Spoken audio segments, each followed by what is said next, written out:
Let's not. All right, so with all the complications, it doesn't matter. We're here anyway because it's WrestleMania 31. Well, WrestleMania 31 was a little while ago, like a couple of days or something like that. But we're here to talk about it because it was a good show, I believe. I at least believe that. I had a friend that was like, "This was the worst WrestleMania ever in life," and I was like, "What?" I like didn't even respond because I was like, "How?" But I don't know why she thought that, but she did. Um, but we got, WrestleMania. So first, I just want to hear you guys' overall thoughts on WrestleMania. So Stas, we'll start with you. Well, I thought it was a good WrestleMania. I was a little unsure towards the middle, with you know, Cena winning, and I don't know. It just seemed pretty. I don't want to say predictable. Well, yeah, I guess kind of predictable. I was actually going through because I was remembering what all I predicted on the last podcast, and I think I was like pretty much batting 100 until the Sting match, and then that just messed everything up. So, but it was good because I assumed Sting was gonna win, and you know a lot of people are upset about that, but you know didn't see it coming. I marked the hell out when NWO came out, um, and yeah, then my predictions weren't so good after that, especially the outcome of the main event, but. I don't think anybody actually believed that was going to happen. Some people, obviously said like, "Oh, that would be so cool." He's going to cash in, but I don't think anybody really believed that it would happen. And the fact that they went ahead and you know, somebody said, someone said, they booked themselves out of a corner. Congratulations. And then I saw Samoa Joe tweeted, "That's how you take lemons and make a fine Pinot or a fine Cabernet or something like that." So. Yeah, I think ended on a strong note, and I thought it was a pretty good show overall. All right, Justin. Yeah, I thought it was a really good show. Going into the show, I wasn't really looking forward to it, but going out of it, it was awesome. I liked it. I love when Rollins cashed in. There were a few predictions I was wrong with, the Sting versus Triple H. But I love seeing NWO and DX go at it. That was freaking awesome. I marked now. I lost. That match was just awesome. And during Undertaker versus Bray Wyatt, I was wrong during that one, but it was still pretty good. It was a good show. I enjoyed it. Really awesome. All right, Casey. Thoughts? Uh, I thought it was a great show. I was excited for the show going into it. I feel like I was one of the only ones really excited for the matches. Um, I didn't necessarily like the card setup because I felt like some of the matches should have been later, some of them should have been earlier. Um, like the Divas match, I didn't like where they put that. I didn't like the fact that it was a tag team match instead of a Divas Championship match, but we'll get into that later. But I thought it was a really good show for WrestleMania. All right, Brittany. You can introduce yourself as well if you like, because you're like the only one no one probably knows. All right. I'm Brittany. I don't know if I should say anything about myself, but I'm 21. I've been watching wrestling since I was like 4. So I enjoyed WrestleMania, though. I wasn't really looking forward to it building up to it, but like the day before, I started getting really excited because it's WrestleMania, and why wouldn't you be excited? Um, I thought that the first 2 matches to me seemed kind of short. Just I don't know if it just kind of seemed rushed to me, but they did seem a little short.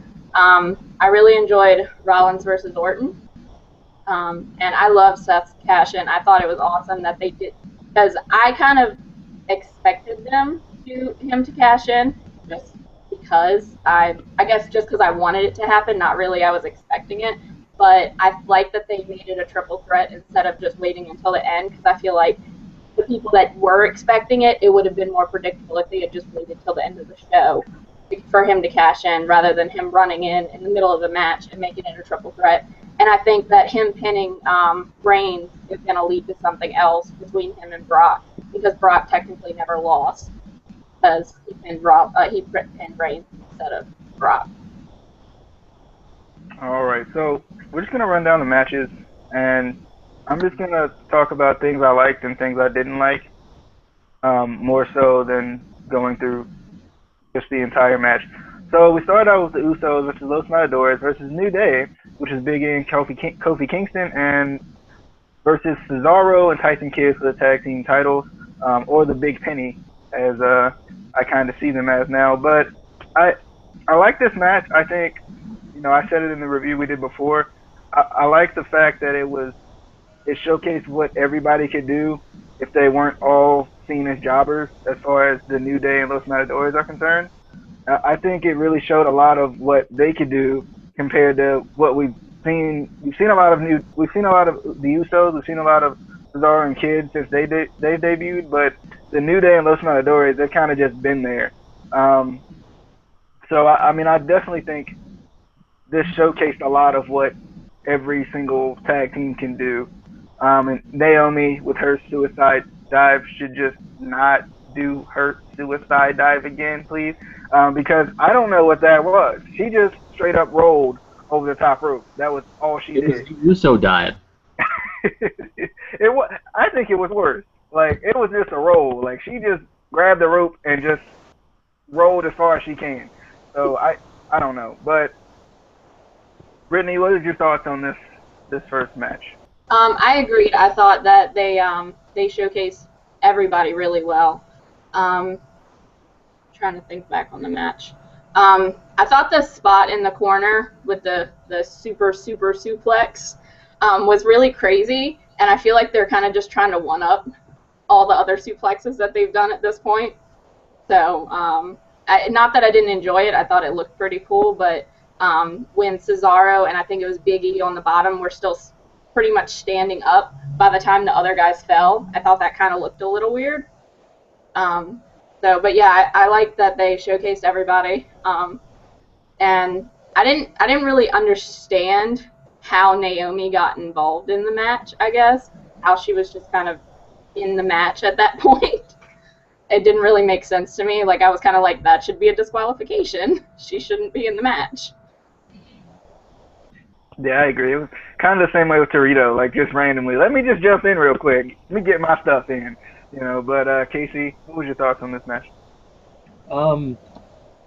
It was better than I expected. I didn't expect the titles to change at all, because Usos already had the titles too much, and WWE has no faith in Los Matadors or the New Day, really. But I did think that other than Los Matadors, I felt like the other teams really got showcased. I felt like Los Matadors kind of got overshadowed by the other teams to an extent, and even overshadowed by El Torito, which I feel is one of their big issues. They get overshadowed by a little bull, which I don't know. But it was a good match. I didn't like that it was Big E, considering the fact that they were all in the Andre the Giant Memorial Battle Royal, so why? Because Big E isn't even really that good, so I felt like, I don't know, but... All right, Justin, any thoughts? This match was a clusterfuck. I mean, but it was it was a pretty good match. There was a lot of spots in here. I like that Tower of Doom that they did in that corner, like Brittany said. One of the Usos got hurt during this match. I don't remember which one it was, but I liked the Usos' new attire. That was pretty cool. And they announced them from San Francisco, California. The Usos. But I mean, it was a good match, and everybody was getting involved. Torito was getting involved. Naomi was getting involved. Natalia was getting involved. I mean, everybody was just getting involved. It was just, you didn't know who the legal person was in this match. It's just a clusterfuck, like I said. But yeah, I liked the match. It was all right. Nothing too special. I didn't really see anybody else winning the match except for Tyson Kidd Cesaro. So yeah. All right, Seth. Well, full disclosure, if y'all remember last time we talked about if the pre-show was a network exclusive or YouTube exclusive, or if you still got it with a standard pay-per-view buy, I ended up testing that theory. I didn't actually live caption the event. They wanted to give some other people some more experience with the network. So I helped build the profiles and taught the guys the terms, what a suplex is, what a lariat is, all that stuff.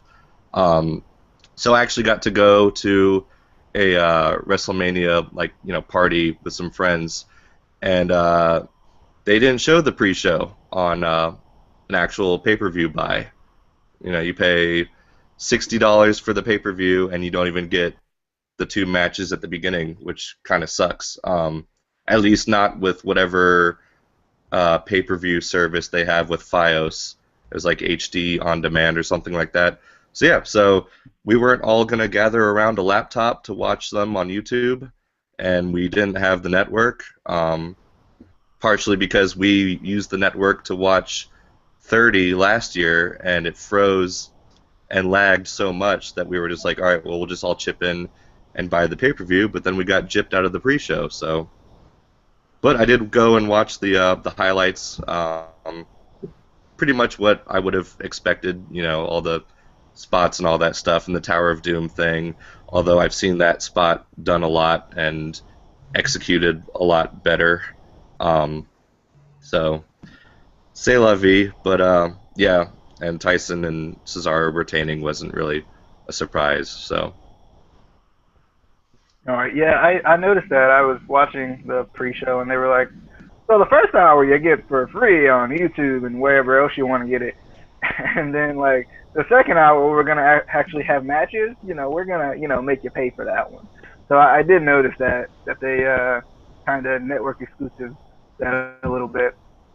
But I like the continuity going into the Andre Memorial Battle Royal, which was the next match, with the Usos, because the Usos were in it, but it was only one Uso from what I remember, which was very interesting.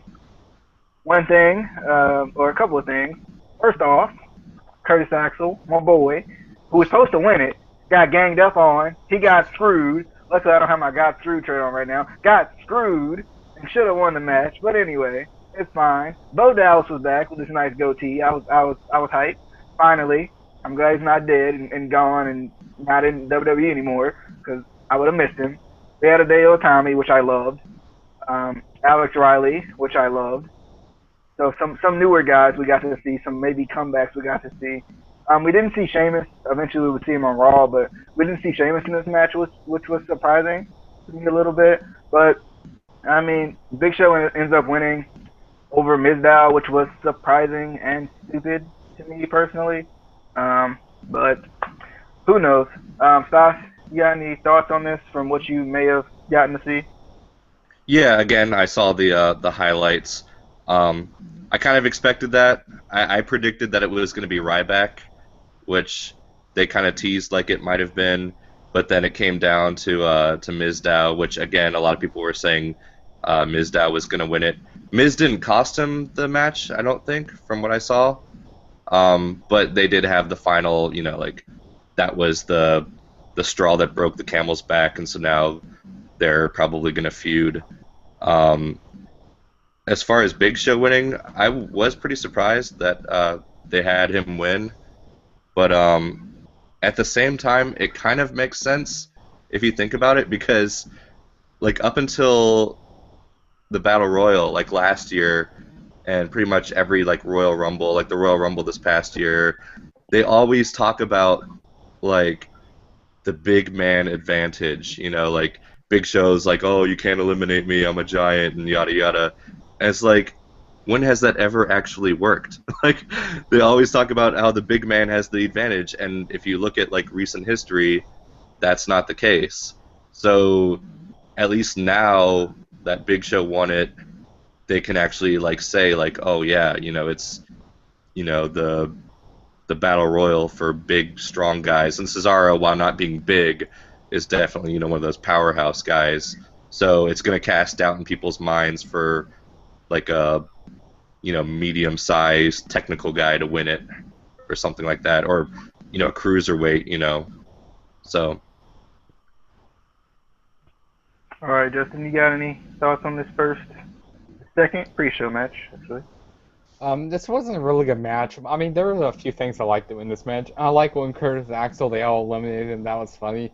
I liked seeing the return of Bo Dallas. That was funny. He was running around the ring, and all the announcers were going like, he eliminated himself. Then he got back in the ring, and I thought that was funny. I like when Mizdow turned his back on the Miz. Like he said, enough was enough, pretty much, like Scott said. Um, but why did they have Big Show win? Like, he doesn't need to win anymore. Like, I'm tired of the Big Show. This have him retire. They could have gave it to the Mizdow. They could have gave it to Mizdow. But, yeah. Do I hear an echo? You may hear an echo, but we don't hear an echo. Sometimes it's weird like that too. Google Plus does its thing, so I hear echoes sometimes too, and I'm like, I don't think I can do this, but I do it anyway. So just push through it. It's weird. Who knows? Casey, you got any thoughts on this match? I thought the outcome was bullshit. I felt like they could do so much more with Mizdow. Just the fact that he's so over with the fans right now, the fact that he eliminated Miz, he could hold the fact that he won the Andre the Giant Memorial Battle Royal over Miz's head, which would make the feud even better. They didn't even do anything really with Big Show and the Andre the Giant Memorial Battle Royal trophy on Raw, so what the hell was the point? Like, it just didn't make sense. One more thing I have to add to this about that. Hideo Itami, man, he got eliminated really quick during this, man. I thought he could have been in the match a little longer, maybe made out of the final four, but, Yeah, I also like how, and this is just going to Raw, like how Big Show came out and like I was like, did the trophy break already? And then like it just popped up out like at the announce table. I'm like, wait, what? Jack Swagger destroyed it backstage. But Brittany, you got any thoughts on this match? Yeah, I was also really unhappy about the Big Show winning. I was also even more upset about how many people he actually eliminated. I felt like if he was gonna win in the end anyway, they could have at least showcased some of the other guys with eliminations or with some moves in the ring. Like he eliminated all of New Day, he eliminated Hideo Itami, and I thought that was ridiculous. But I didn't really expect any follow through with the Andre the Giant Memorial Battle Royal anyway. Like I know there's so much they could do with it, but I didn't really expect any. So it's not. I guess it's in the end it doesn't really matter if they weren't going to do any follow through. I did think it was really unwise of them to have such a fan favorite of Mizdow at the end with Big Show. I didn't think that was a good idea. If they were going to have him win it, it should have been, I don't know. It just didn't make sense to me. All right, so next we got 2 video packages, and I'm not going to talk about any of the other video packages. Just these were like kind of different, and if you have any thoughts on them, feel free to share, and if you don't, I wouldn't blame you. But we had the Intercontinental Championship historical type of video package, and I like this because it kind of showed who always had it, and what it kind of means a little bit. I did like this video package, and then the one on WrestleMania where LL Cool J was pumping it up. I know Casey and I were talking about it, and we were like, what does LL Cool J have to do with WWE? But anyway, do any of you guys have any thoughts on any of those 2? I also really enjoyed the Intercontinental Championship one. I thought it was a good idea because I like how they're building that up again. The fact that they're building the title up again, I thought that really highlighted it. I also really liked that after that, Pat Patterson was the one to put the belt up. I thought that kind of tied in with the video package. So I didn't really care I didn't really care about the LL Cool J one. I was the same way. I'm just kind of like, I don't get it. All right, anybody else have any thoughts? No, I don't have really anything to say about that. I liked it. I mean, it showed that that title used to really mean something. It was like right below the World Heavyweight Championship. if you had that, you were, somebody, you were probably going to be, world heavyweight champion someday, or, soon. But it's just gone down so much since, even, mid 90s. And there's been a couple times where they've tried to build it up again and then just given up. So I hope they build it up, but I'm not going to hold my breath. Yeah, because you might die. So don't do that. Well, I will die. Will die. Not We might. don't want you to die, Casey. Zach, you got any thoughts on that at all? Yeah, I mean, it definitely showed that they were making an effort to convince us all that it still meant as much as it used to. But, I mean, that's like trying to convince us that SmackDown is as relevant as it used to be. Like, they'll pretend, but, it was a good, way to tie it all together, and then especially with the bit afterwards after Bryan won, and everybody showing up to congratulate him. And the other thing I thought that it kind of did, I don't know if this was intentional or not, but there were a lot of rumors going around after Brock re-signed that they were going to go ahead and let him retain and still work the schedule that he currently has, where he only defends it like once every 3 pay-per-views or whatever, and the IC title would have to fill that void. So you would have pay-per-views where the main event was for the IC title. And so that kind of made me start to think, well, maybe that's really what they're going for. Maybe they'll, actually have, the IC title be the main event of Extreme Rules or, any of those other, kind of more lackluster pay-per-views. So I thought maybe that was kind of like their last-ditch effort to, build up the importance of it so that people will actually still buy those pay-per-views. But then, we saw what happened with the main event. So I don't know. It was still nice, but it didn't really serve the purpose that I kind of thought that they were going for. Yeah, I don't understand why they didn't do that in the first place. Instead of just making me upset that Brock Lesnar wasn't there every pay-per-view, they should have been headlining it with the minor titles, making them feel a little bit better. Because I never really thought about that, I guess because they don't mean a lot. I would have loved to see a Rusev main event, my boy, Rusev, but we'll get to that later. I feel like they almost could still do that because the fact that Seth Rollins has the title and they're portraying him as the coward kind of champion, which I hate because I loved his stuff in Ring of Honor, and he's such a talented performer that they don't show enough. But they could do that because he's in the Authority, so he can be like, you know what, I don't want to defend it at Extreme Rules or whatever. So he could still kind of have that schedule like Brock Lesnar has, where he only, defends it every couple pay-per-views. So that's a possibility. I don't know that they'll do that, but Please don't do that with Seth. Yeah, The only thing that's I'm my going to think man. of is Magnus TNA, and I'm going to have to cry a lot, and I don't want to. But I'm excited, though, definitely. And we'll talk about it during the main event. But let's start with the Intercontinental Championship ladder match. We got Daniel Bryan versus Bad News Barrett versus Dolph Ziggler versus Luke Harper versus R-Truth versus Dean Ambrose versus Stardust. So I was definitely excited going in because ladder matches are always fun, I feel like.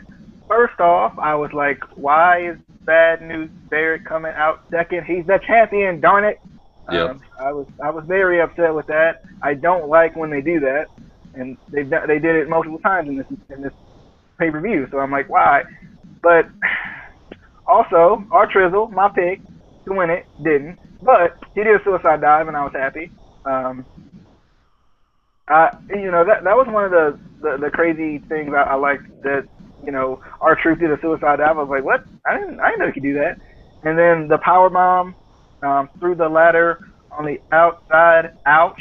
I thought Dean had a broken freaking neck or something. Like, I was like, ooh, that looks like that hurt. But it was a good match nonetheless. And Ziggler and Bryan were at the top of the ladder, and then Bryan ends up winning, knocking Ziggler off and winning the Intercontinental Championship, which is kind of exciting, even though I kind of wanted Barrett to win a little bit too, just because they haven't done too much with Barrett as the champion in any of his runs. I know Stoss said that in the prediction show. They really haven't. He hasn't had that like big match where like you say, "Ooh, you know, he's a big time player." So I don't know. Daniel Bryan's the champion, so that should do some good things. I feel like Daniel Bryan, an exciting person to watch. So Stoss, you got any thoughts on the Intercontinental title match? I thought it was a good match. You know, a lot of cool spots like I expected. You also had the R-Truth, the axe kick onto the ladder, I think it was. That was pretty cool. And then, I mean, what can you say about that power bomb? I mean, that was just brutal. So, shades of his old CZW days. But I liked Stardust's get up. That was pretty cool. We were just like, what the hell is he wearing? Yeah, then the final moment, Ziggler and Bryan are up on top of the ladder, and that like headbutt battle that was brutal too. I was like, God, like those hurt. They don't even look like they hurt that much, which is kind of weird because usually they try to do like stuff that looks like it's really painful, but it's not.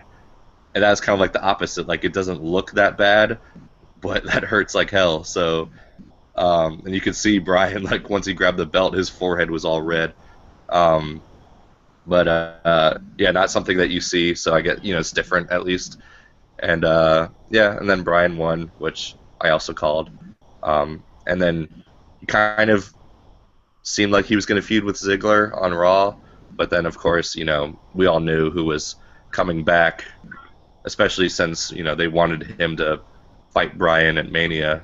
So it kind of makes sense that they're just going to start that feud a little bit later, but they're still going on with it. I love how you put cough cough. I said that. Love that. But Justin, you got any thoughts on this match? Yeah, this was a really fun match. Probably one of the best matches of the night, in my opinion. I like when Luke Harper did that suicide dive out on everybody. I like when Dean Ambrose did that elbow drop off the ladder. That was really awesome. Also, that spot when Luke Harper powerbombed Dean Ambrose through the ladder, and after he powerbombed through the ladder, like the ladder turned into wood. But I liked when Stardust brought his own ladder out from under the ring. That was pretty funny. I like when Ziggler and Bryan were fighting at the top of the ladder. And, of course, my prediction lost in this match, which was Dean Ambrose. But, it was a fun match. I didn't care who won this match, really. It was just fun. I liked it. And I'm happy Ziggler won. I mean, not Ziggler. I mean, happy Daniel Bryan won. All right, Casey. I felt like it was a good match, good exciting match to start off the main show. I didn't like that it was Bryan and Ziggler at the end on the ladder. I felt like it should have been Ambrose, just considering the fact he was originally in line for the Intercontinental Championship before everyone was kind of added to this match. So I feel like he was kind of getting screwed out of a chance at the title. And then on Raw, he had a U.S. title shot, which he got screwed out of too. So it's like, what the hell are you doing with one of the, one of your most talented guys, just the pure talent, and the fact that he'll do all this crazy stuff. He's one of the few that will literally put his body on the line for the entertainment of the fans. There's not really that many guys anymore that'll do that, because they're all afraid. If I get hurt, what am I gonna do? Which I understand, but Yeah, and plus the fans love him. Like when his music hits, I mean they are ready. Like so, I don't understand why he doesn't have a title yet as like single Dean Ambrose. I'm waiting for it. Brittany, any thoughts? I agree. I had Dean Ambrose to win that one. mainly because he was kind of the one that brought the attention to the Intercontinental Championship with that thing after they did the recorded Raw, and he cut that promo on it. So I thought that he would get it just because he was the one that originally brought the attention back to it. I literally said he's dead when he did that, when the power bomb happened. I was like, he's dead. That's it. And I like the headbutt thing just because I thought it wasn't that big of a finish, but it was effective. Like, it didn't have to be this huge thing. I didn't see the point. I thought that the Stardust owned ladder was funny too, but I didn't see the point of him bringing it out just for Barrett to destroy it. I did find it really funny when he broke the thing off the ladder and started beating him with it, though. That was really unique. I've never seen anyone do that before. All right, so next we got Seth Rollins versus Randy Orton. The only real thing I like, two things. I like that Seth Rollins brought back some moves that we haven't seen in a while. Like, he tried to do the Seth Walker, but he didn't do it. And he also did the buckle bomb in this match, and I like that. One thing I love, though, was that RKO at the end where Rollins goes for the curve stomp. He gets popped up in the air, and Randy Orton hits like the greatest RKO of all time on Seth Rollins. I mean, you want to talk about RKO out of nowhere. There you go. That's like the epitome of RKO out of nowhere. So it was a good match, though. I think these are two of my favorite guys. Randy Orton's been one of my favorite guys for a while. Seth Rollins has grown on me since he broke away from the Shield. So definitely, excited to see some future things from these guys. Brittany, you got any thoughts on this match? This was the match I was most excited about just because Rollins is my favorite. I love that RKO. I don't think anyone can say they didn't love that RKO. I thought it was one of the best things I've ever seen. I also liked how J&J got taken out pretty early, so that there wasn't that constant interference, because I agree with what we said earlier, where I feel like Rollins isn't showcased enough because he's got that cowardly heel thing going on, and that bothers me because he's so talented and I feel like he can do so much more, but they're so heavy on the authority stuff and putting him in tag team matches all the time where that's not where he should be. Like, he should be able to shine. So I enjoyed it. All right, Casey, your thoughts?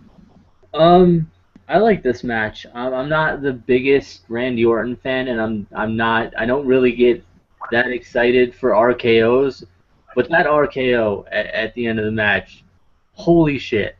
That was one of the best just moves, period, I've ever seen.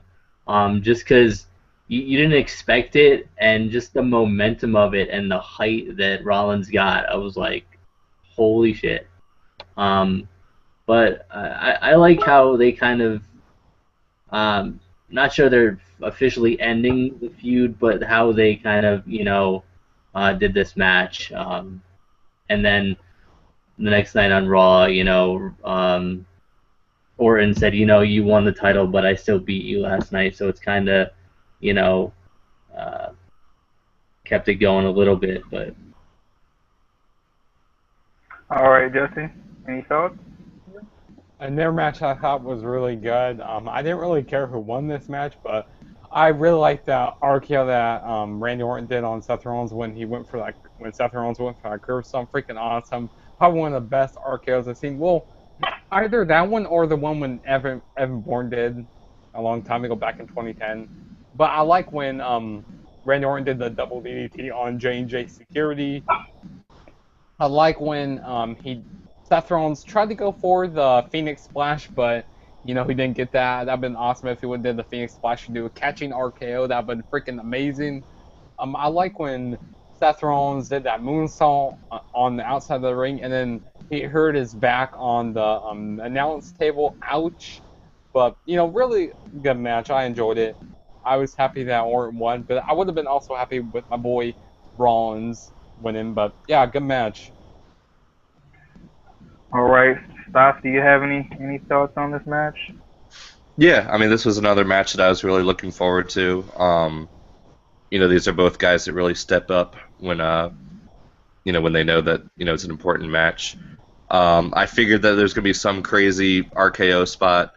I figured Orton would get the win because he needed it a little bit more, and obviously he did, considering how the whole show ended. And so just that RKO at the end was awesome. The only thing I will say, like the other spot I thought was pretty cool was the double DDT on J&J Security. That is how like that vintage Orton DDT needs to be done. Like not always outside the ring, but I miss when it used to be situational.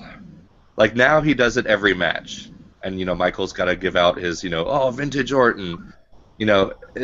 It wasn't always a thing that he did every match. It was if the guy's being a punk and is running away and is out on the apron, he'd catch him and do the DDT. This whole nonsense where he whiplashes him or he Irish whips him out through the middle rope and then pulls him back in and does it. It's like at that point you might as well just do a regular DDT. Like the whole point of it was that it was a guy setting himself up for a load of hurt. So it was cool to see it done, in my opinion, like the proper way. And then he did it to Rollins the way he does it every week on Raw. So, but yeah, the RKO at the end more than made up for it. So. And one thing I like about Rollins, I guess, it's kind of positive and a negative, where Rollins doesn't get a lot of singles action or like matches where it's not in a tag team or in a handicap match. I feel like when the lights are on bright, Rollins like kind of just continues to improve or continues to show why he's really good. Especially during that triple threat match, that's when the light bulb kind of clicked on for me at Fastlane when he had that triple threat match. Or it was Royal Rumble. Sorry, Royal Rumble. Sorry, Fastlane, Royal Rumble. They're just mushing together at this point. It's been a while, but I like that Rollins kind of has that switch where he doesn't get a lot of chances one-on-one, but he still knows what he's doing one-on-one. So next we got Triple H versus Sting, the match we thought we'd never see. I think they were calling it something like that. One of the cool things of this was the entrances, I guess. I like Sting's little robe he had on, nice and shiny and red, like that. Triple H is just the king of ridiculous entrances all the time at WrestleMania. That's just his thing now. Just anything ridiculous he can do, he will do it. I like that NWO and DX came out. I thought that was just kind of cool, kind of nostalgic a little bit for like the kind of older, a little bit fan, the 90s into 2000s fan, kind of nostalgic a little bit there with that. They had changed this match. It seemed like they changed this match, which made sense to like a no DQ type of a no count out match or something like that. So basically, we knew that the Bat and the Sledgehammer were going to face off eventually. I like how Sting broke the Sledgehammer. Just he doesn't care about your Sledgehammer, just breaks it.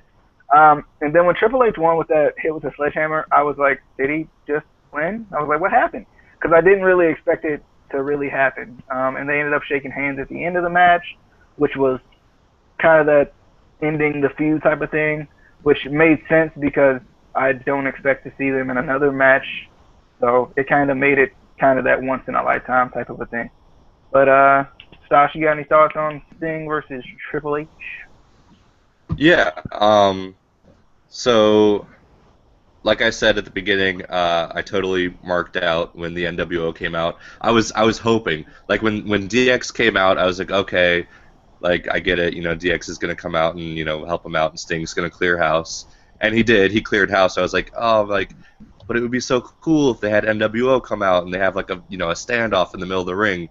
And so I was telling everybody, I was like, please, like, I told them, I was like, if NWO comes out, I'm gonna freak out, and they did, and so that was awesome. The entrances were awesome. The Terminator entrance Sting should have had a RoboCop entrance. I know, like 50 people have made that joke, but yeah, I was thinking the same thing. Um, and then the ending. I think what like pisses people off about it the most, like you have the handshake at the end, which people say doesn't make sense because it's like, why would Sting shake your hand when you just like cheated him out of a win? Um, and then I think, like you said, like we were all kind of like, was that it? Like it was so abrupt. They had all this build up and they had all these, like false finishes and all that, and then he just whacks him in the head with the end of a sledgehammer and pins him like just out of nowhere. It seemed like. I don't know if people would be less upset if it like ended after the Shawn Michaels super kick. I thought that was it. I thought it was going to end after the super kick, but they kept it going, and then you had the sledgehammer upside the head finish. The thing about this match is I was like, not only did I not pick the right winner, like I said Sting was going to win, but I was totally wrong about what they were trying to do with this match. Like, I remember thinking that the whole like WCW versus WWE thing was all in Triple H's head, and that was all just supposed to be like, he's going around talking about it, but we, the audience, are supposed to believe that that's just him losing it, that that's just him being paranoid and all that. I don't think many people thought that that was actually what they were going with, that was actually what they were going to try to tack on as the context of the match. And so when DX came out and then NWO came out, while I was excited, I was like, oh shit, like they really are making this WCW versus WWE. And then I knew, I was like, Sting's not winning this one. Vinnie Mac is not going to let Sting win this one. So, but it was still a cool match. All right, Justin, you got any thoughts on this match? Yeah, first of all, I like both their entrances. I like Triple H's one with the Terminator one. That was really awesome. I didn't really understand Sting's entrance very much. Well, I like his red jacket he wore.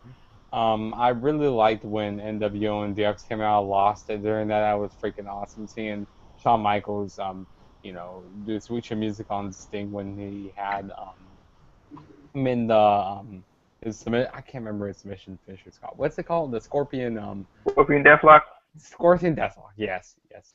But I think the ending kind of came weird a little bit in my opinion because like with the random sledgehammer hit, I'm like, really, that's going to end the match? Like, I didn't understand that, why they had it. Like, couldn't he just hit a pedigree to win the match? Like with something else to win the match. But it was still a good match. I enjoyed it, and when, like you said, when both NWO and DX were out there, Stas, I go like, yep, Sting ain't winning this because they're. I understand why they made Triple H win because WWE beat them in the war, so I understand why they had Triple H win.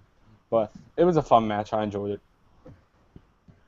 All right, Casey, any thoughts? I'm gonna disagree with you guys in the entrances because I didn't like them.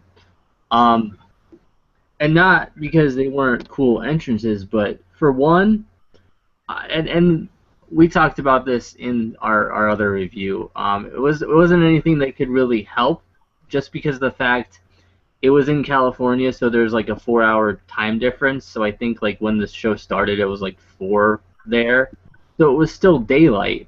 I felt like for Sting, at least Sting's entrance, it needed to be kind of darker. He's the vigilante. He's Sting. It just seemed weird him being out like in the middle of the day. Like it didn't seem right to me. And Triple H's, it just seemed like a Terminator knockoff. Like his last year was so much better, I thought. That's the only things I didn't like about that. But then when DX and NWO came out, it was cool. But the reality side of me was like, wait a minute, they're all friends. this is the Click. What the hell? Like, this doesn't make sense reality-wise. What are you doing? But I understand what they were doing. Like, we always wanted to see DX versus NWO. That was like the dream match or whatever. But I also thought they kind of did that back when NWO first came to WWE.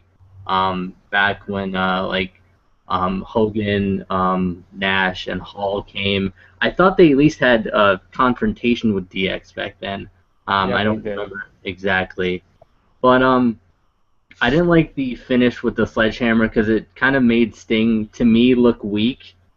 And the finish just was kind of a burial to WCW, which I didn't like because it was just disrespect to WCW. Because the way I see it, if WCW never existed and there wasn't the Monday Night Wars, I don't necessarily think WWE would be exactly to the point they are now.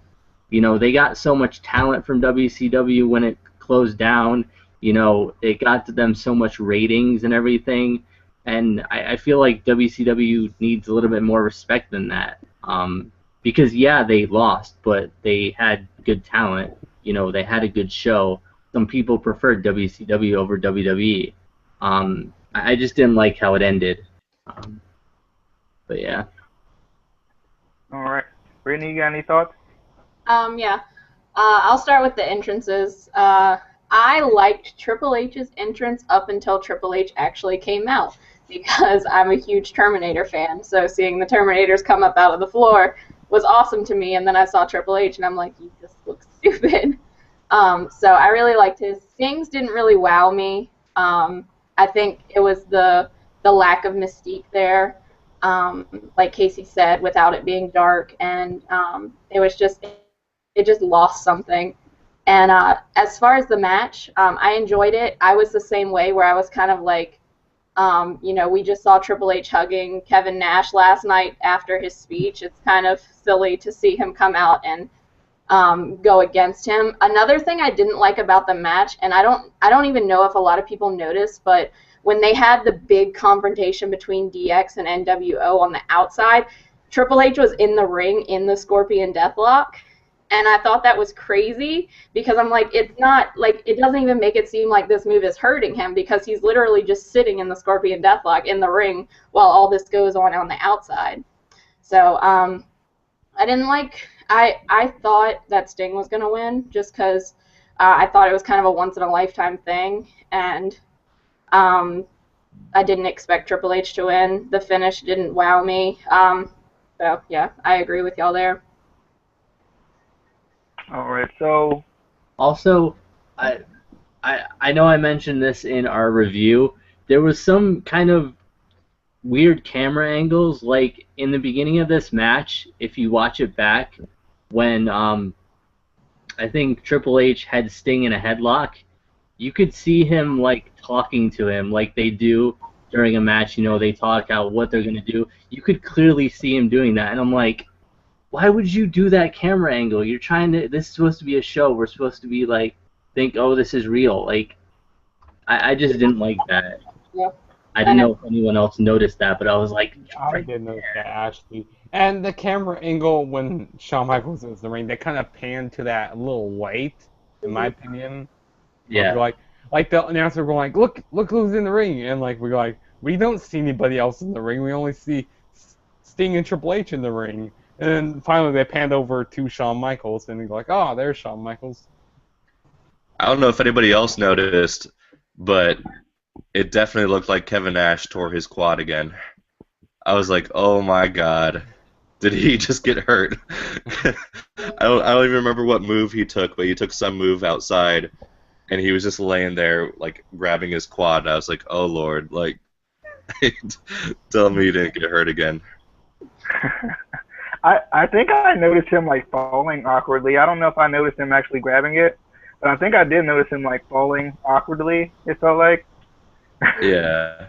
Yeah, and I, like, as far as, like, the, all being friends, like, yeah, there's the clique, but then also, like, Triple H and Kevin Nash hugging at the Hall of Fame, that didn't really faze me that much because that, you've always kind of had to go into it expecting, like, this is totally non-kayfabe. Like all kayfabe goes out the window for the Hall of Fame. But in terms of kayfabe, we just had like 2 months ago, where X-Pac came out rocking NWO when they did the whole thing with was it like Hogan Appreciation Night or something like that? And he came out as an NWO member, and then here we are like 2 months later, and he switched sides again.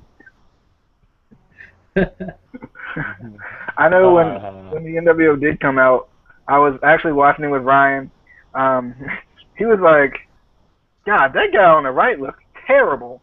Talking about Razor Ramon, like just the difference between him and the rest of them, and I was like, yeah, it's pretty rough. But also, Ryan freaks out when Shawn Michaels did his switching music because Shawn Michaels is Ryan's boy. So Ryan was like, oh my God,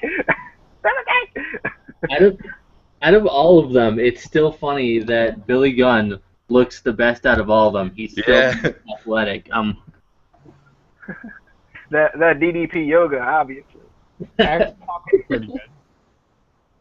Yeah. All right, so next we have the Daniel Bryan interview. This was just kind of cool because we got to see all the legends come back and congratulate him, and it kind of brought it back full circle to what they were trying to do the entire night with the Intercontinental Championship. And Ron Simmons came out and did his thing, which is always great. And we hadn't seen him in a while, which was cool. I think it added a little bit more to it because we hadn't seen him for a while. Because that was a while when they were just doing it like every week, and it was still funny. But like I think this time it was kind of like, well, we hadn't seen it for a while, so I was like, oh, all right. But Brittany, any thoughts on this? Not really. I thought it was a good moment. That they kind of all just came together, but not really much else than that. All right, Casey. It was cool. I thought it was a little gimmicky, but it was for what they were trying to do. It worked. All right, Justin. It was alright. I mean, that's pretty much everybody congratulating Daniel Bryan that he won. And also, I like seeing the Ron Simmons, when he went, damn! I always like when he says that. They're like, oh, here we go, we're gonna get it. All right, Stas.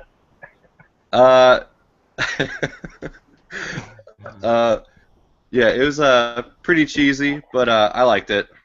I especially liked it was so subtle, but it was like you could tell that like it was kind of just like a little non-scripted moment that when Flair came out and he started doing the woos and all that, and then he made sure he got in a chop on Ricky, because that was, a lot of people don't know, like Flair is like openly said that he considers Ricky Steamboat to be like his greatest rival ever, like even more so than Sting or Hogan.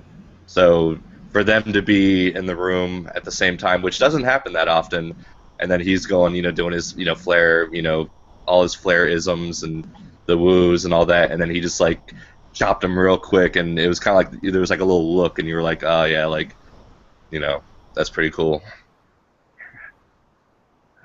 All right, so next we got Paige and AJ Lee versus the Bellas. I know Casey's gonna talk about this too. The championship not being on the line. I don't think I understood why they did that. I would have rather seen a championship match personally than just a random even tag team match. I don't know. This match was pretty short. I know, like not Paige, but AJ did like her best "Here Comes the Pain" referee. Let me take this spot impression where she just lays outside of the ring for the entire match. But I don't know. It was an okay match. AJ Lee ends up putting the Black Widow on Nikki Bella for the win. So I thought it was interesting that Nikki Bella was the one that tapped instead of anyone else. So, or I guess Brie being anyone else. But, Toss, any thoughts on the Divas match?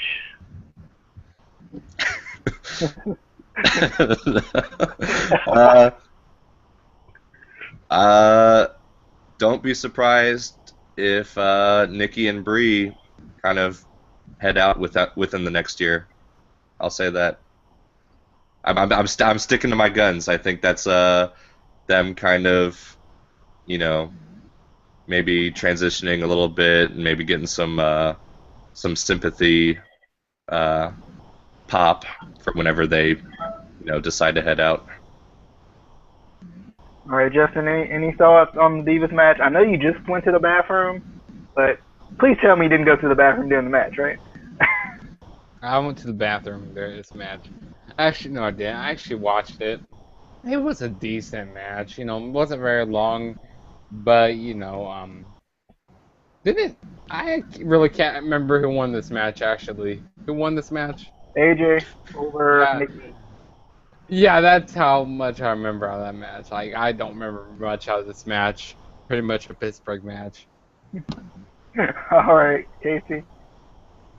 On top of the fact that the Divas division is basically in the toilet, taking the title out of this, I felt like just killed it. There was no point to this match at all, whatsoever. Also, I still wanted to see Bella versus Bella at Mania. I was still waiting for Brie to turn on Nikki. That I remember how you treated me, but I'm not gonna forget that kind of thing. I feel like we wanted to all see that because I don't know. But it was an okay match. I don't think the Bellas are really that good in the ring in general. But you had Paige and AJ who are pretty good. But also, did anyone else notice, were those CM Punk wristbands that AJ had on? Because I feel like they were. They were just turned around. I think they were. I didn't notice it. Yeah, I didn't notice. I remember you mentioning that on the chat. I didn't notice. But I didn't. Y'all gotta go back and watch. You need to. Yeah, I need to go back and watch. I don't remember. You guys noticed everything else. Everything else. I mean, wait a minute. We all know what Justin was waiting for. We heard that in the prediction show, so but No, we don't have to bring that up. No, we don't have to bring that. We have to go. Why not? Why not bring it up? No. Now you have to say it because now I want to know. We didn't see any breastises. That's what happened. Gotcha. That's all Justin wanted. That was Justin's, early Christmas gift, I guess. But he was that's probably why he went to the bathroom. He was just so upset. But Brittany, you got any thoughts on this? To be honest, I don't remember much about the match either. I didn't really like the fact that AJ was on the floor the whole time. I thought that was really weird. She was getting paid to be on the floor. Right. I think, if I remember correctly, I think she got knocked down either 2 or 3 times, which I thought was just kind of repetitive. I thought if they were going to do that, they should have just had her get knocked down once and stay down. And then for the fact that she was on the floor the whole time for her to get the finish, it didn't make sense to me either.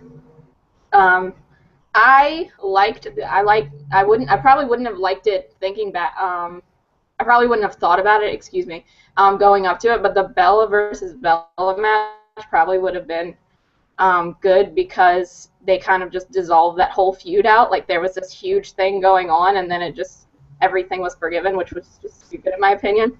I was really hoping, because of what happened on Raw before Mania, where AJ elbowed Paige, and then they had that mini brawl in the ring, that they would make it a fatal 4-way match. That's what I was hoping for, but it didn't end up happening, so it was what it was. What doesn't make sense to me is, like, the Bellas are, like, super heels right now, but Daniel Bryan and John Cena are, like, super faces, so I'm like, how does this make sense? It doesn't. At least, Brie should still be a face, I agree with you on that. I really wanted to see Bella versus Bella match. You wanted to see Brie. That's what you wanted to see. But no, really, I want to see Bella versus Bella match back in November after Survivor Series. After Brie Bella helped Paige get the title. I mean, not Paige. What the fuck? I just botched that. I mean, Nikki Bella get the title. I thought they would have a feud, but they never got that feud. Which hopefully they do get that feud someday. Maybe at SummerSlam. Who knows? But I hope they get a feud though. All right, so next we had John Cena versus Rusev.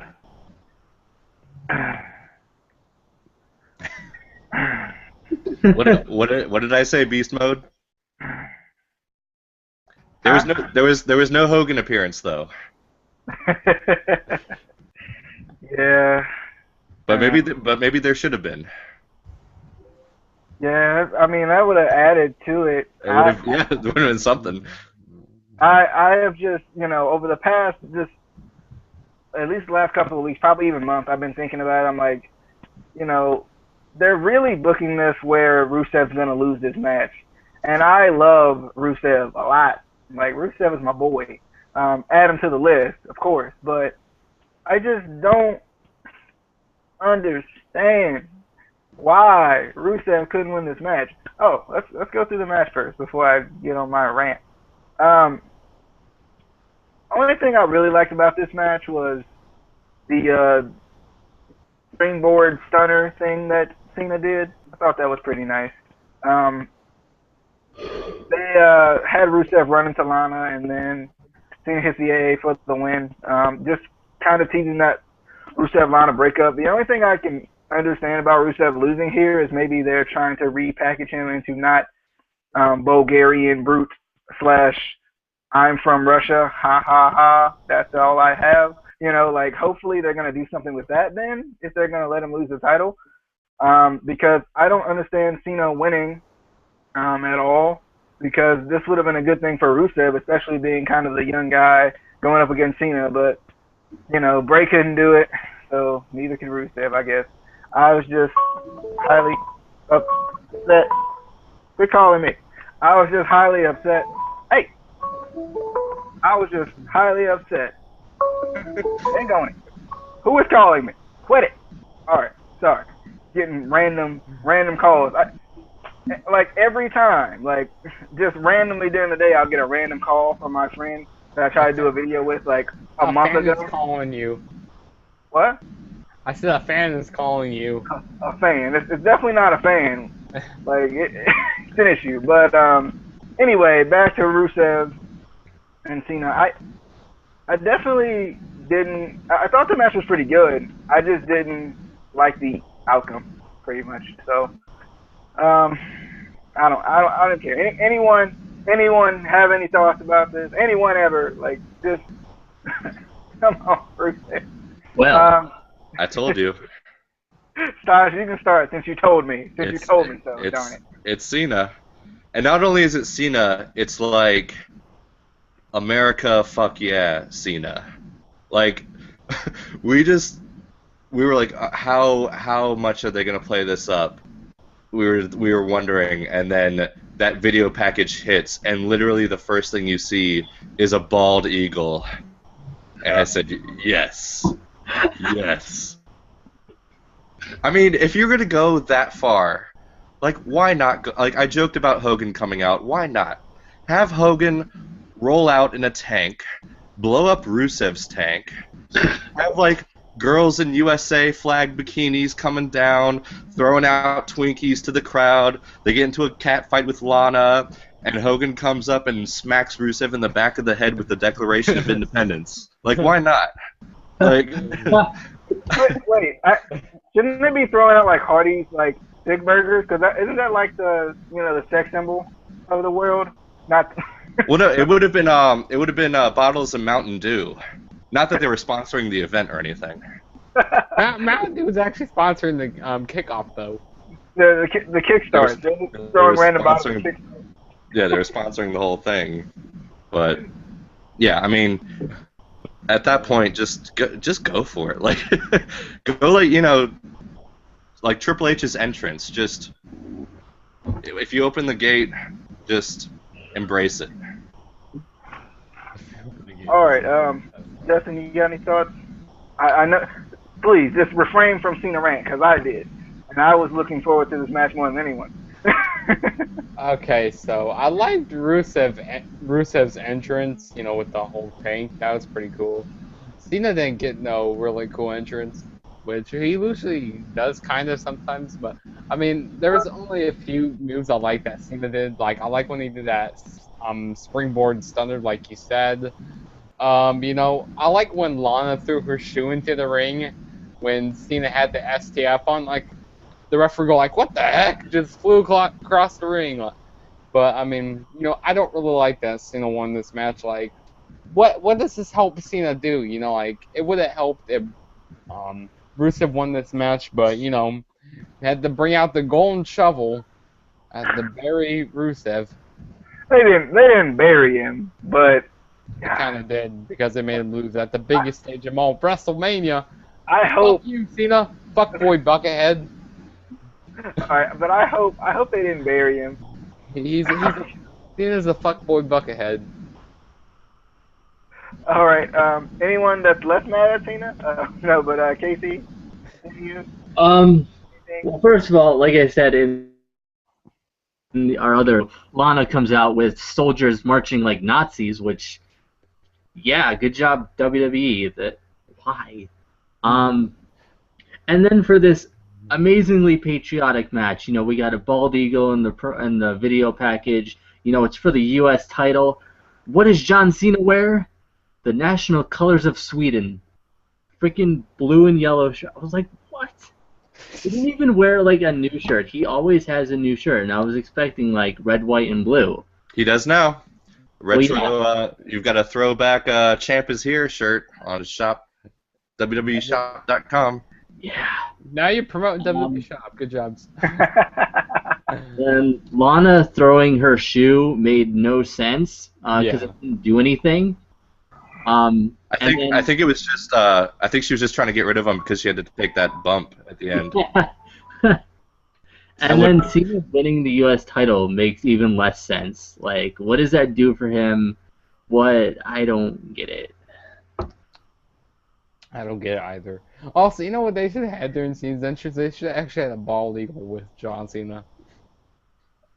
So if it flies out, that would be a great idea.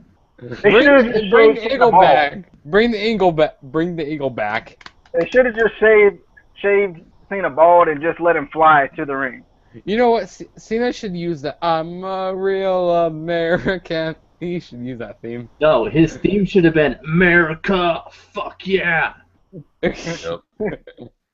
He should use Hogan's theme and like came out with like all Hogan gear on. No, they're already trying to make him like have more championship runs than Ric Flair. If they tried it, no, I would never watch WWE again if they did that. All right, Brittany, any thoughts? Not really any more than y'all have already said. I didn't like the finish. I kind of tuned out for this match just because I expected Cena to win. So I was just kind of like, eh. So yeah, I watched it. I liked the stunner. I kind of wish it was a cutter more than a stunner. I think it would have looked cooler to see a big guy like Rusev just kind of face plant. Thought it would have looked a little bit cooler. But yeah, and not really much to add. The shoe thing, I agree. It didn't make any sense. I think it would have been funnier if it had like hit the ref or hit one of them. If it had hit somebody, but it didn't. It just kind of flew over them. It should have hit Rusev. Well, I think it was probably supposed to hit somebody, but she just missed. Yeah, but I think it really was. You know, she's wearing heels, and that final spot, she had to take that bump, so she had to lose. She had to lose the shoes, or else she was gonna, break an ankle. Yeah. All right, some more positive notes. Not really. We got a promo from the Authority because the Authority has to get their promo in no matter what the occasion. So, yeah. We had Ronda Rousey in this. We had a Shane O'Mac chant, which was really cool. The Rock was in this. It was just basically, I don't know what they were doing, really just trying to shout out to Ronda Rousey. I guess. I don't really know. Are they setting up something with Ronda Rousey and Stephanie McMahon later on? Not too sure. Maybe setting up Rock and Triple H at next year's WrestleMania. Maybe. You see that happening. But, you know, for someone that gets punched in the face for a living, Ronda Rousey looks pretty nice to get punched in the face for a living. So, you know, it was cool to see her and not see her look like she was going to kill me, for once. So, you know, it was definitely, it was cool, but it was way too drawn out. Way too drawn out. It felt like it was long. Like, they were sitting there, like, the waiting portions of the promo were really long. Like, The Rock would get out of the ring and just stand there for a second. I'm like, we gonna get this going or what? You know, because I was just really confused on why it felt so long. Brittany, you got any thoughts on this promo? Yeah, I definitely agree about it being way too drawn out. It seriously just felt like they were trying to take up time for some reason because there were just so many pauses between everything. I think I would have, as bad as this sounds, I guess, I think I would have rather Ronda hit Stephanie rather than just kind of lock her arm up. I like the Triple H takedown, though. I think it would have been, I think it was a really enjoyable segment. It was just so long, and I felt like we waited forever, and if they were trying to build something up, there was no build up to it. If the pauses were there for a reason, they just didn't seem to serve any purpose. All right, Casey, any thoughts? I didn't like that Cole way overacted the fact that he was surprised that The Rock was there. He was like, "Oh my God, The Rock's here!" And I'm like, he's been at every Mania for the past 3 years. Of course he's gonna be there. He does that for everything. Yeah, I don't personally want to see The Rock and Triple H again. I feel like we've seen it enough. It wouldn't really surprise me anymore. It wasn't. There's nothing that they haven't done in other matches that they would do in another match. But WWE always has to have, you know, their celebrity segment on WrestleMania, so this was kind of one of them. But it was way too long and pointless. This could have been another entire match. You know, they could have added another match to the card.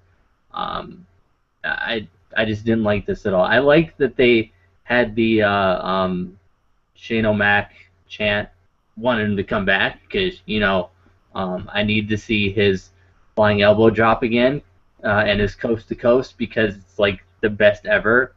But, you know, you always have to have The Rock, and you always, you know, but he could have done a shorter segment which could have been funnier. This one wasn't even really that funny, I didn't think, you know. All right, Justin, thoughts on this?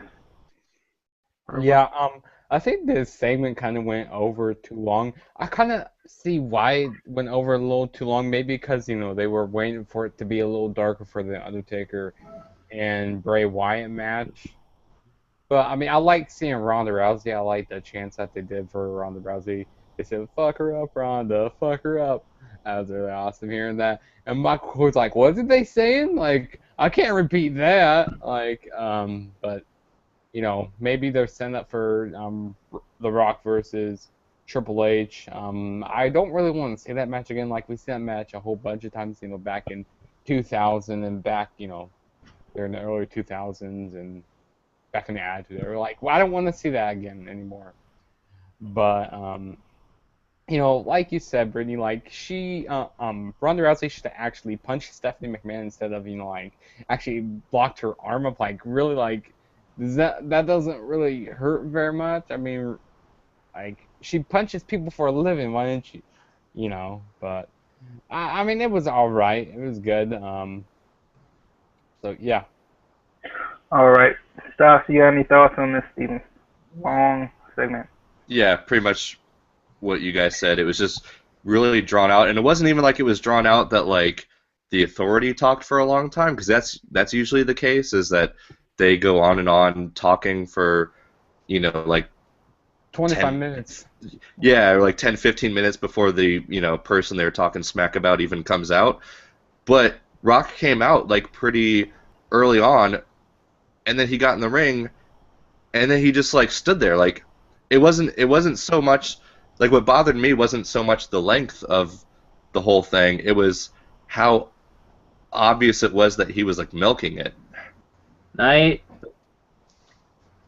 Like he's usually like he does that where he'll turn and look at the crowd, they start doing a chant or whatever.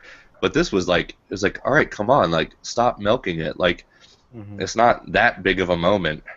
And then the whole thing, it was right when Stephanie said, oh, you wouldn't hit a girl, and then you could tell like the crowd knew right away. They started chanting Ronda.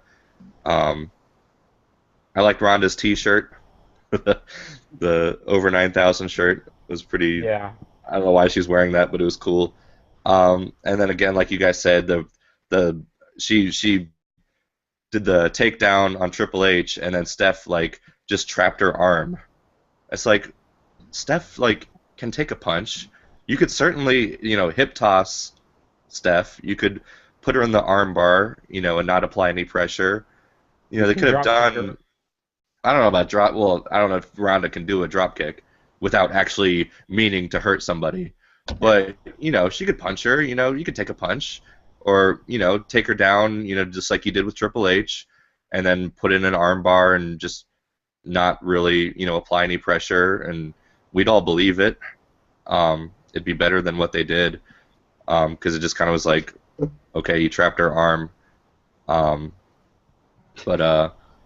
And then the only other thing that bugged me was, so you just had Triple H, the whole thing with like shaking Sting's hand, and we were all like talking about it afterwards, like, is that going to be like, is that a face turn? Like, I didn't think it'd be a full-on face turn, but maybe it'll be like a little bit of, dissension in the ranks or whatever, or, Vinnie Mac, versus Triple H, not in a fight, but, like, a power struggle or something, and then he immediately comes out and is just like same old authority Triple H, like that handshake didn't even happen, like we didn't just see that 20 minutes ago. So one more thing I have to add about this. I like when Rock was talking about the only reason why like Stephanie McMahon's in Paris because of Vince McMahon's Johnson. If you guys got that joke. What? Explain that to me. Like, they were talking about the Johnsons and the McMahon. I got. And the only reason why you're in charge is because of his Johnson. Yes. The fact that Justin was going to explain that shows that he's the real MVP of this panel right now. So next we got Bray Wyatt versus The Undertaker. There was no video package for this, which kind of sets this match apart for me, I feel like. And I liked it that there wasn't a video package because Bray kind of just carried this feud throughout the mini Raws that we had, and sometimes even SmackDown. I liked more so in this match the like storytelling, the psychology of this match, because like the moment that really got me was the Wyatt spider crawl type of thing, and then the Taker sit up. Like that moment kind of just it showed the dynamics between the characters, like how similar they are a little bit too. And I kind of liked it. And Wyatt ended up losing this match, but there were some good like false finishes with like the Sister Abigail, Tombstone, stuff like that. But Taker ends up winning with the Tombstone Pile Driver, which makes sense. You can't have Taker lose for 2 WrestleManias in a row, even though Bray does lose for 2 WrestleManias in a row. But I think, we talked about it, outside of the video, that Wyatt's kind of that guy. I think Casey said it. Let me give him some credit. Wyatt's kind of that guy who can lose, but can still take kind of the pleasure in losing because of how his character is. So, Stas, give your thoughts on this match, and I'll be back in a second. Yeah, I definitely think the crab walk and the sit up, like that spot, was definitely, in my opinion, the coolest spot of the whole match. It was really cool. So earlier when I was talking about how I thought everything was fairly predictable up until a certain point, this, like, I did not think that Taker was going to win. like going into this show, I was pretty sure that this was going to be his last match, and Wyatt was going to take this one, and that all went out the window at 2 points. One, Sting lost, and two, I saw what kind of shape Taker was in. Because the minute I saw what kind of shape Taker was in, I was like, he could do another match. And like we talked about last time, there were all the rumors that there was going to be Sting versus Taker at 32.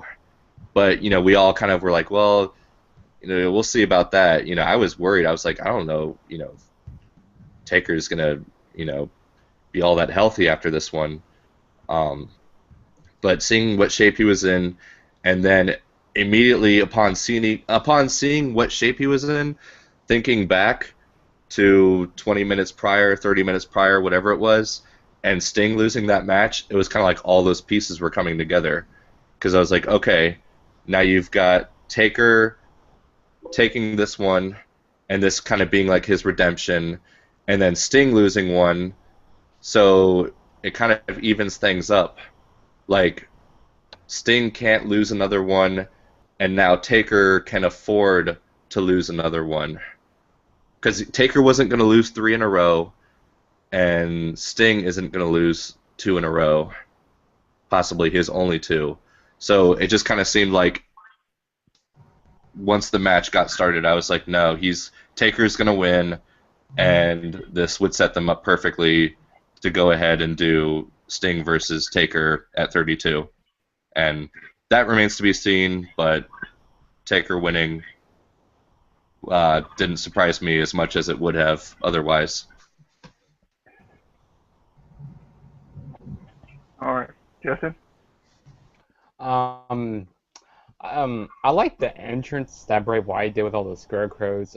You know, when Undertaker came out during his entrance, you know, I didn't really like it. You know, I thought it could have been a little darker. You know, since it was in California, you know, it was gonna be lighter there. But you know, this match was pretty good. I like the storytelling during this match, like you said. DJ, there were a lot of false finishes, you know, like with the tombstones and the Sister Abigail's, and I like the, you know, that crab walk that Bray Wyatt did in the setup. That was really cool to see that. But you know, Undertaker, he won this match, you know, and he looked in great shape, man. He was just in excellent shape during this match. And Stas, like you said, like your analogy sounds really good. You know, like you can't have Undertaker lose 3 and like now we can have Sting maybe win at 32 if they do that match. So that does make sense. I do like that analogy you made. So that was good. All right. And one thing I was thinking about Bray's entrance, I just thought about it when Justin mentioned it. Were they trying to like hit at the Walking Dead season finale being on the same night? I thought about that a little bit, yeah. Because like the Walking Dead, if you didn't know, the Walking Dead season finale was also on the same night as WrestleMania 31, which people were kind of upset about. So I thought they were kind of just minutely kind of hitting at that a little bit, it felt like. But who knows? JC, any thoughts on this match? This match beforehand was kind of a big question mark for everybody, I feel like, because just the fact we hadn't seen Taker since last year, and last year when we saw him, he just looked horrible. Before the match, after the match, he did not look good at all health-wise. But this year, he looked 100 times better. I mean, just physically and then in-ring work looked so much better this year. To me, it looked like he could possibly do another short run if he really wanted to. I mean, he looked that good.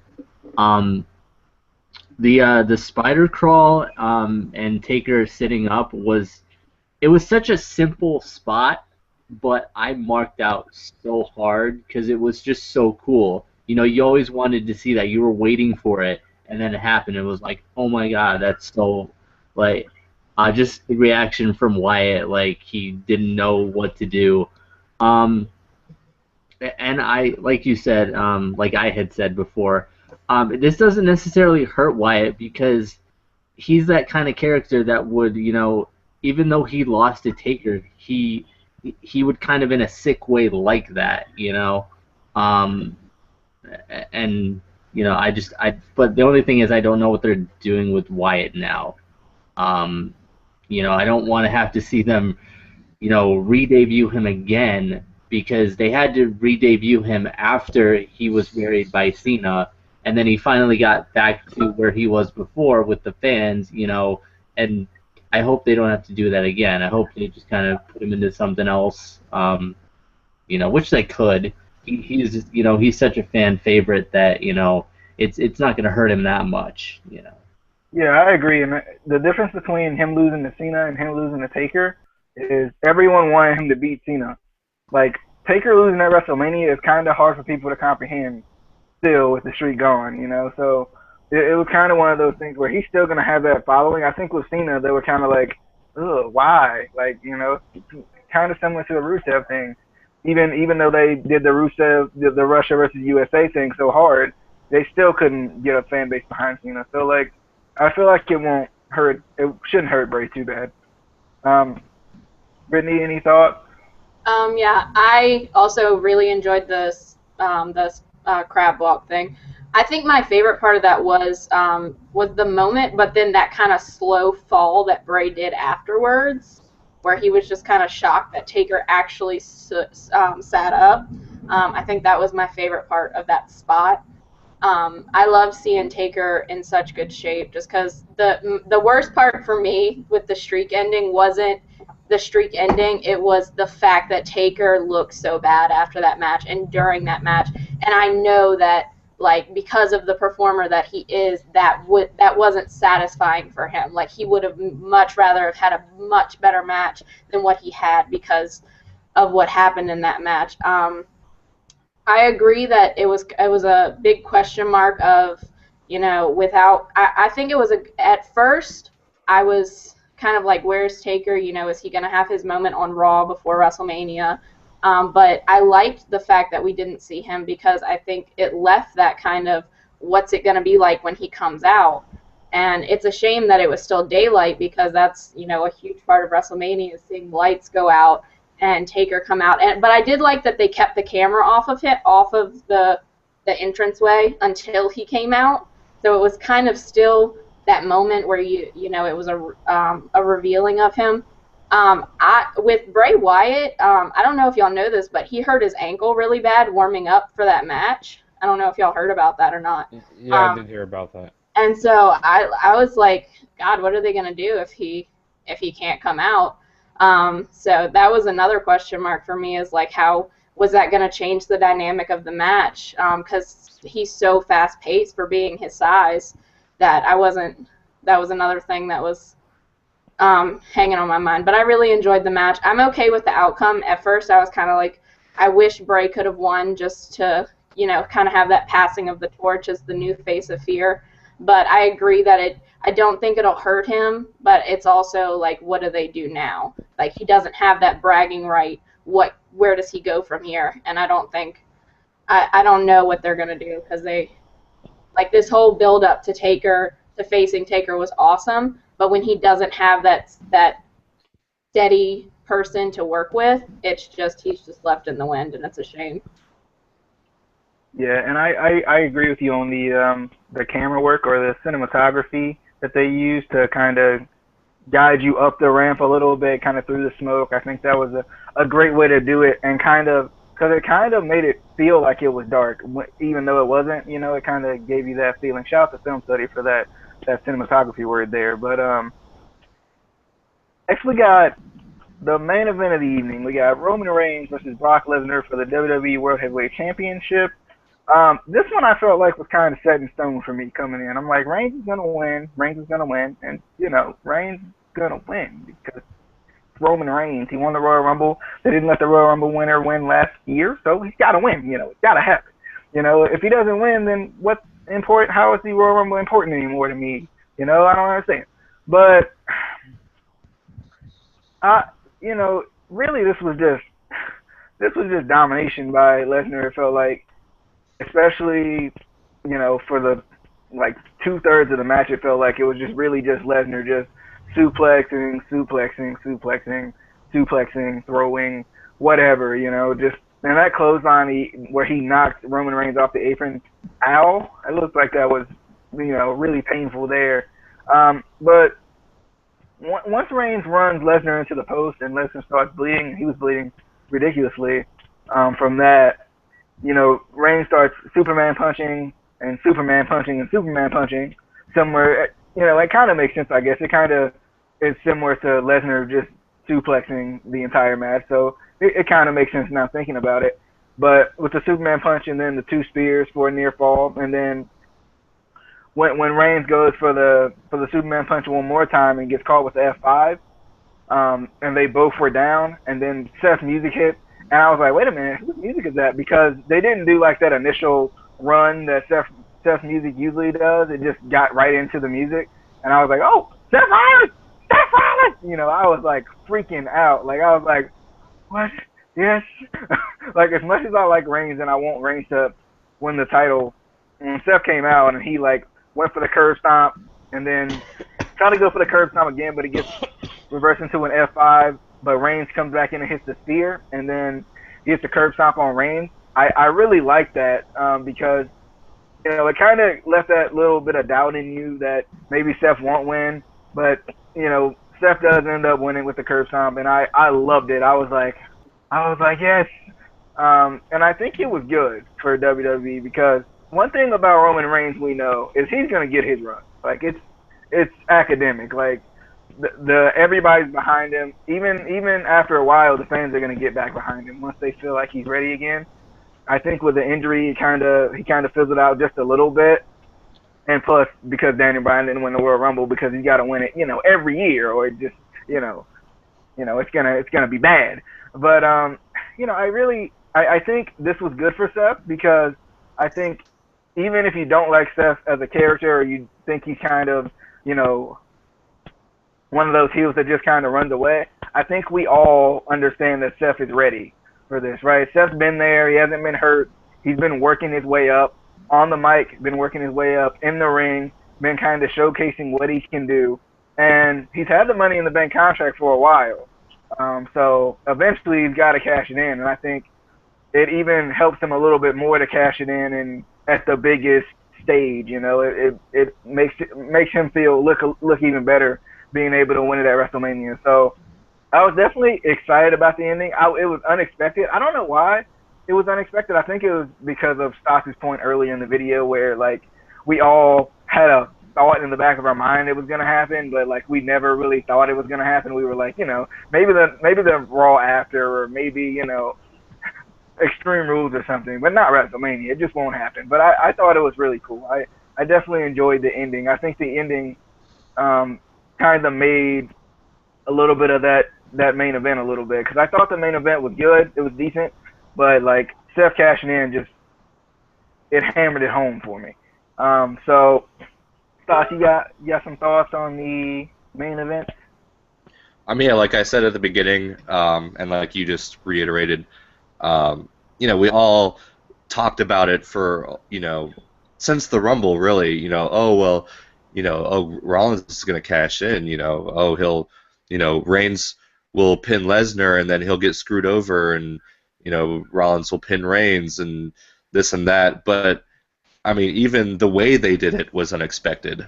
Like, not only did they surprise us by actually going through with it, but then the whole, like, turning it into a triple threat, like, we didn't even know you could do that. Like, we haven't read the Money in the Bank contract. I didn't know that was a stipulation, but, it made sense, and it was like they got it, like they heard everybody, and it was just kind of like they had to do it. I mean, he was getting booed loud enough that you could hear the boos in an open air stadium. Like, that's one of the gripes about open air stadiums, is that it's not very good acoustics, so the crowd doesn't sound as excited as it really is, and you could still hear Reigns getting booed pretty well. So I mean, not that I think they flipped the decision based on his entrance or anything, but all the build up and the hashtag cancel WWE Network, which, like it or not, did get national attention. It was in, I think, like USA Today or something like that. So they had to do something, and like I said, whoever it was on Reddit, congratulations, you've booked your way out of a corner. And Samoa Joe with that's how you take lemons and make a fine Cabernet. Like, it's so true. Like, that was exactly what they needed to do, and kudos to them for having the cojones to actually do it, and put that faith in Rollins, because as much as Reigns deserved it,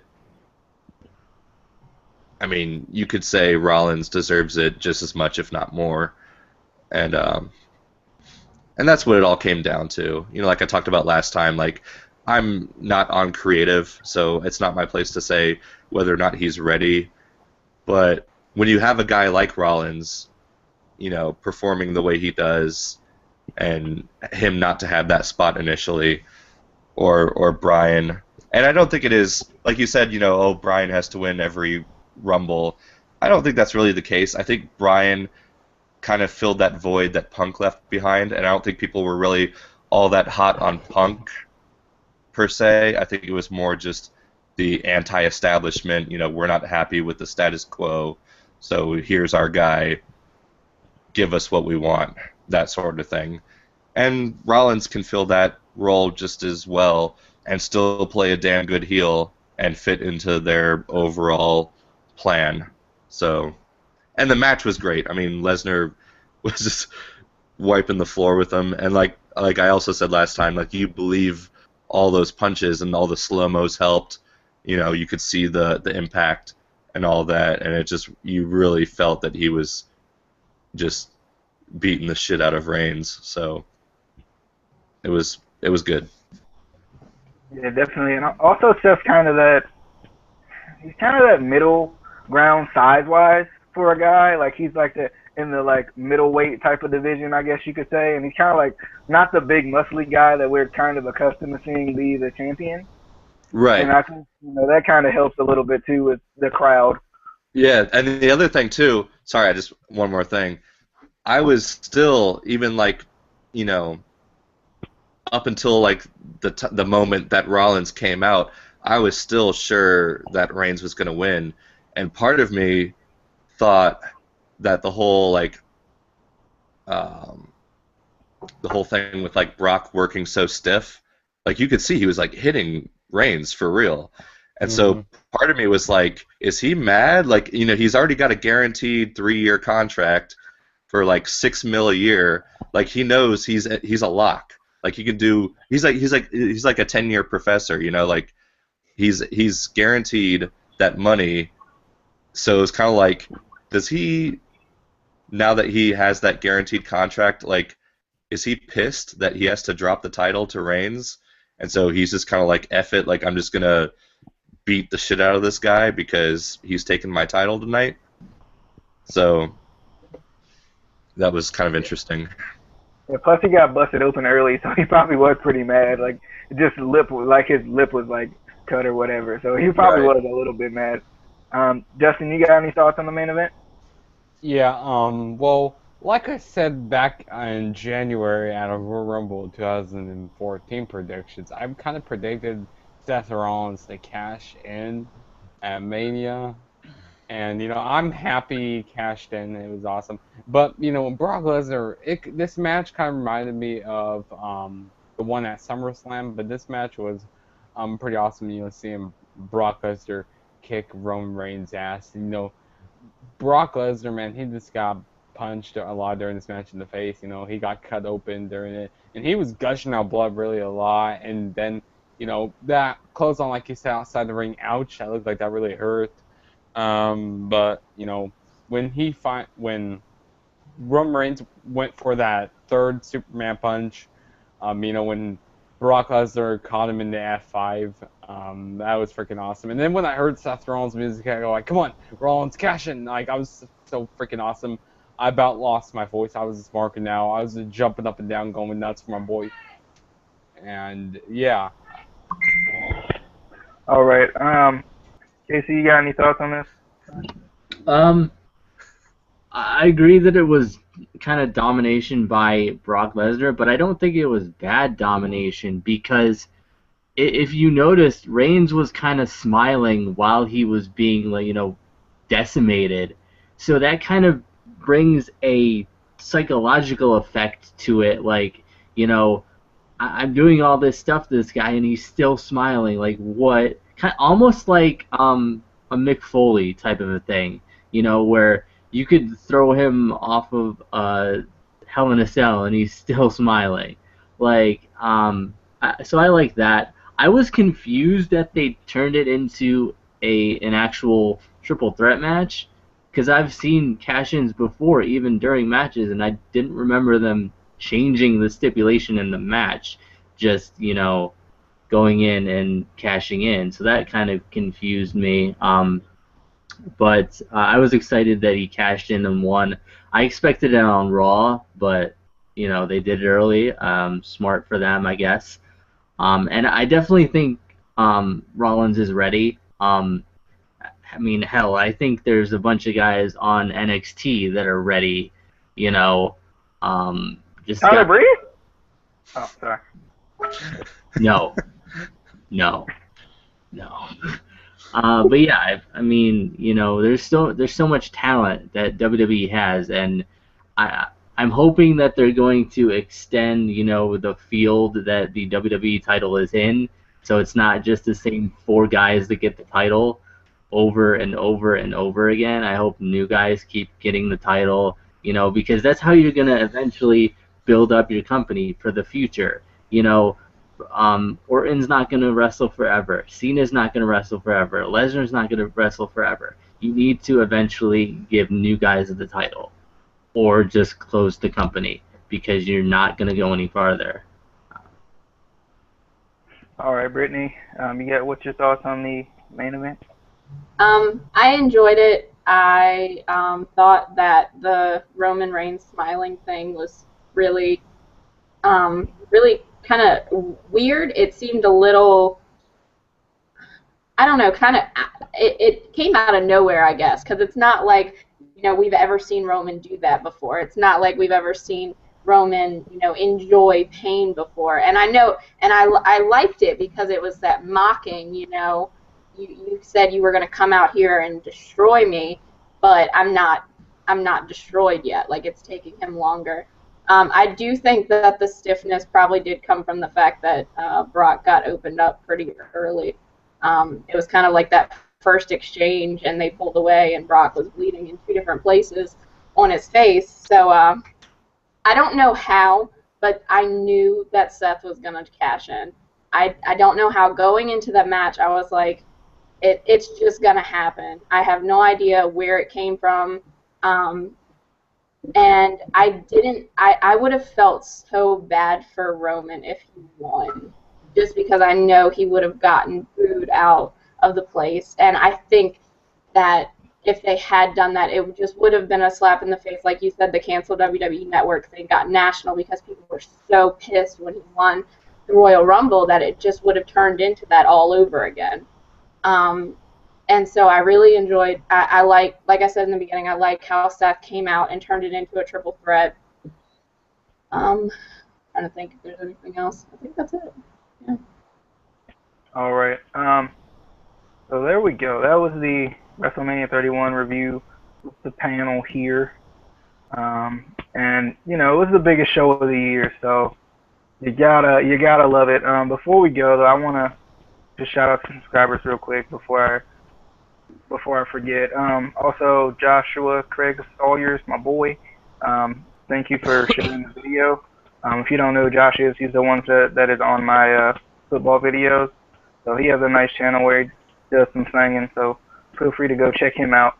I'm gonna shout out to Kyle Price, the SmackDown Breakdown podcast. They have a nice podcast where they review SmackDown and some of the pay-per-views. So go check them out. Chris Burwell, Ben Burwell, the Rugged Ninjas channel, Lindy Sergel, Jacob Van Dyke, and Sabrina's a bond. So I just wanted to shout those people out just because, continuing to grow, and that's all I can ask for. So I really appreciate all of you guys for coming out. If I didn't have to go, I would go through some final thoughts, but I can't pass the stop button to anyone else. So I hope you guys enjoyed. I hope, to see you guys on some other reviews in the future maybe. So Justin shouting out to his channel and his stuff. There you go. Look at him. Look at his stuff and stuff like that. But I hope you guys enjoy. See you guys later.